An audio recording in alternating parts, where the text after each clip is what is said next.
Olá pessoas, tudo bem com vocês? Vamos conversar sobre formação sociocultural do Brasil. A gente vai rever aqui e destacar alguns pontos fundamentais para entender a formação do povo brasileiro. É fundamental para entender a formação do povo brasileiro a gente fazer a discussão, a gente trazer a questão do negro para este assunto. A gente está falando de aproximadamente 54% da população brasileira que se declara enquanto pardo ou negro. Isso são aproximadamente 110 milhões de pessoas que tiveram algum tipo de conexão com também os estimados 5 milhões de negros que foram sequestrados da África e trazidos para o Brasil. É importante destacar que os africanos também, assim como diversos outros povos de outras regiões do planeta, já praticavam a escravidão entre eles mesmos, né? Assim como aconteceu até na Grécia Antiga. Porém, quando a gente fala da questão da conexão entre os negros africanos e a população europeia, a gente vai ter um processo de escravização dos negros por parte dos europeus que se diferenciou no sentido de que a escravização dos negros ela não era mais ritualística ou cultural, mas ela estava inserida em um processo econômico. Então a escravização se tornou um negócio e os lucros auferidos com esse negócio, tanto da exploração do trabalho quanto da própria venda das pessoas, foi fundamental para fazer a acumulação primitiva de capital que permitiu mais tarde a construção do sistema capitalista e que naquele momento é o que possibilitou a expansão marítima e comercial da Europa em direção às novas terras. A questão da escravidão ela vai se tornar específica praticamente com relação aos negros a partir do século XVII. Tá? Antes disso, há relatos de escravização, por exemplo, de brancos e de outros povos também, né? Porém, a partir do século XVII, acontece uma transição na qual o negro vai ser tornado um sinônimo de escravo. Se negro, portanto, escravo. E, como a gente falou, tem uma base econômica. E é a partir desse momento que vai se criar uma desculpa cultural, digamos assim, para justificar essa parte, essa base econômica que impele a escravidão como um negócio. A justificativa fundamental, cultural, para embasar e naturalizar a escravidão era a questão do mito dos camitas, né? Então os negros seriam descendentes de Cã e Cã havia sido amaldiçoado a ser escravo e essa maldição bíblica se transferiu então para os negros como essa desculpa cultural. A partir de então, faz sentido a gente falar sobre o racismo. Qual que é a ideia fundamental do racismo? O racismo ele parte de um pressuposto que há uma hierarquia entre raças, né? Isso é característico, então, desse cenário desenvolvido a partir do século XVII, vai ganhar o seu apogeu no século XIX, início do século XX, onde a concepção de raça ainda era extremamente presente. Hoje nós sabemos que não existe raças humanas, nós somos uma única espécie. Diversos estudos ligados à análise do nosso genoma já comprovaram isso, né? Recentemente. Na época, ainda atribuía-se as diferenças fenotípicas entre as pessoas como uma questão de troncos diferentes, que poderiam ser então classificados. E a gente sabe que hoje as questões fenotípicas são produtos da seleção natural que aconteceu na nossa espécie ao longo do tempo. É por isso que falar de racismo não é falar de biologia. Falar de racismo é falar sobre história, é falar sobre ciências humanas, porque a gente está falando de algo que é desenvolvido culturalmente. Ainda mais hoje que a gente já tem a certeza que não há nenhuma diferença biológica. É por isso que, por exemplo, diversos países como o nosso país vai colocar o racismo enquanto um crime, está previsto como crime no artigo 5º da nossa Constituição. Vamos entender agora como esses escravos eles vão participar da formação da cultura brasileira.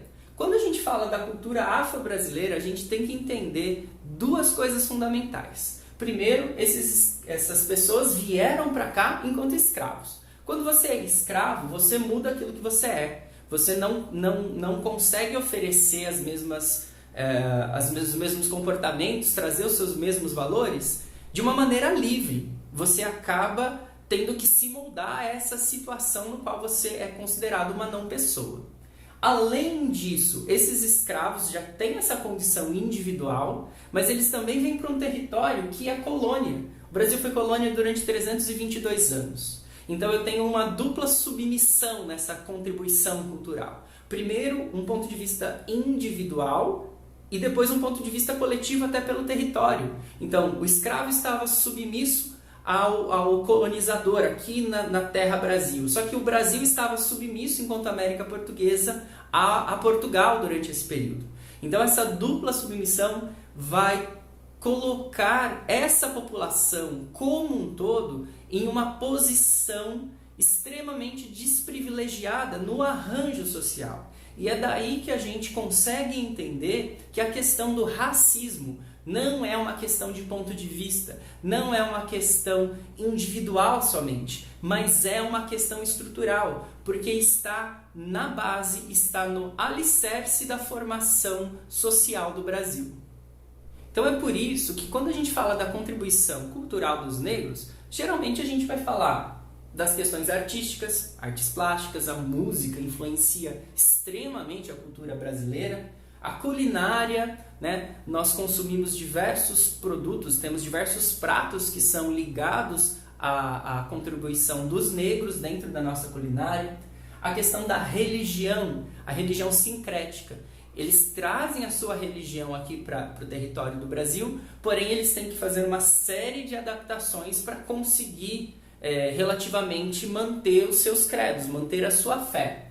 Porém, essas questões, elas não se colocam diretamente ligadas com uma possibilidade de acesso liberal, seja a política ou seja a própria economia, o mercado. Então tá vendo como as próprias contribuições que até hoje nós falamos, elas são contribuições muito mais ligadas ao campo cultural do que ao campo político, ao campo econômico. Ou seja, o negro ele acaba ficando à margem, ao longo do desenvolvimento histórico, ele acaba ficando à margem desses dois pilares fundamentais do desenvolvimento de qualquer sociedade, que é a economia e a política. Isso vai ter um reflexo direto até hoje no Brasil. Semanas atrás, o IPEA, junto do Fórum Brasileiro de Segurança Pública, divulgou uma análise bem completa, bem interessante, sobre dados de assassinatos no ano de 2018. E olha o que aconteceu. Eu tive um aumento de 11,5% no número de assassinatos de pessoas negras, enquanto as pessoas de outra cor de pele teve uma redução de 13%. Então, o número de negros assassinados aumenta, enquanto o número de pessoas com outra cor de pele diminuiu ao longo do ano de 2018. Então, esse processo todo que a gente está descrevendo na relação do negro com relação ao colonizador branco, europeu, português, ele tem uma contribuição bastante importante também dos indígenas, né? Então, essas três culturas vão entrar em interação para formar a questão da sociedade brasileira, para formar a própria sociedade brasileira. Vamos dar uma olhada nisso. O processo histórico tem como ideia-chave a miscigenação desses três povos. A contribuição do índio, por exemplo, ela é fundamental na definição do que o Sérgio Buarque de Holanda fala para a gente, da noção do rural e do agrário. O indígena, ele vai ter, majoritariamente, a maioria das tribos tinham hábitos nômades. Então, mesmo que praticavam alguma agricultura, se a terra ali já não estava mais desenvolvendo, eles simplesmente mudavam de local, a floresta tomava conta daquele espaço e tranquilamente, isso não havia problema. O português ele acaba aproveitando esse hábito do indígena e aplicando esse mesmo raciocínio para a sua agricultura. Só que a sua agricultura ela tem um detalhe importante, ela não vai contar com a mata em volta. Eu tenho ali uma agricultura que vai também ser predatória, porque as árvores já estavam sendo levadas embora, né? Lembrem-se do ciclo do pau-brasil. Então o português ele pega esse hábito do índio, que no contexto de uma agricultura menos intensiva, tá tudo bem, porque depois a floresta consegue se recuperar e transporta isso para a sua prática agrícola. E aí o que vai acontecer também, por influência indígena, mas também por uma certa disponibilidade de terra, que é novidade para o português, que, como a gente sabe, não estava muito interessado em desenvolver um trabalho produtivo, qualitativo aqui no Brasil. Eles precisavam tirar o máximo possível de riquezas. Então, o que eles vão fazer? Criam-se as lavouras, a partir do momento que aquela terra não está mais fértil, eles abrem outros territórios. Esse processo, né, que a gente chama de processo de uma noção rural, o que é diferente da ideia do agrário, que vai trabalhar com um cuidado e um zelo na terra, vai fazer com que eu tenha o surgimento da concentração de terras, por exemplo. Então eu tenho uma ocupação grande do território que vai ficar concentrada na mão de uma pessoa que administra aquele território. Também o desmatamento, né, ocasionado por esse processo de colonização vai começar aqui. Todo esse processo de, vai ali do lado, ocupa outra terra, não tem problema, está ligado a uma característica do português que é a fuga do trabalho. Cuidar da terra, ter que adubar, irrigar, enfim, fazer qualquer técnica que permita que você reutilize aquela terra para um novo plantio, né, para uma nova safra, é uma coisa que dá trabalho. E o trabalho não estava na mão dos portugueses, o trabalho estava na mão dos escravos, sobre quem a gente estava falando anteriormente.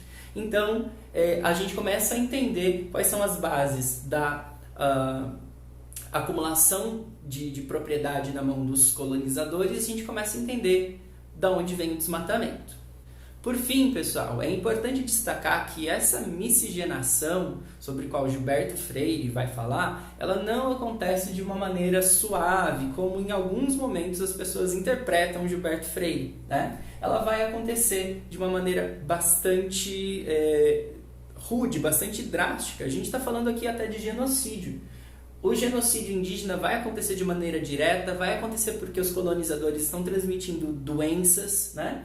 Para a gente ter uma noção, hoje nós temos catalogados pela FUNAI 820 mil pessoas que se consideram indígenas, ou seja, que são ligadas a uma população de base indígena. E as estimativas dos historiadores é que na época da colonização havia mais ou menos 3 milhões de pessoas. Olha que interessante. A gente, claro que tem aqui uma diferença, assim como a gente tem no caso dos negros também, né? As pessoas de pele escura estão passando a dizer que são pardas, estão passando a dizer que são negras, pois passam a se enxergar desse modo pelas diferenças culturais que a gente está conseguindo conquistar. Isso também acontece com os indígenas, mas ainda assim, mesmo desse modo, é importante a gente pensar que a gente está falando de 5 milhões de negros que vão dar origem, digamos assim, a 110 milhões de pessoas hoje. E 3 milhões de indígenas, mais ou menos, que vão dar origem a 820 mil pessoas hoje, que são ligadas a 820 mil pessoas hoje. A coisa é muito diferente, né? Então o indígena ele sofre um processo de aculturação muito grande, sofre um processo de assassinato ao longo da sua história, né? Que vai levar a esses números, ok? Muito obrigado, gente. Um abraço.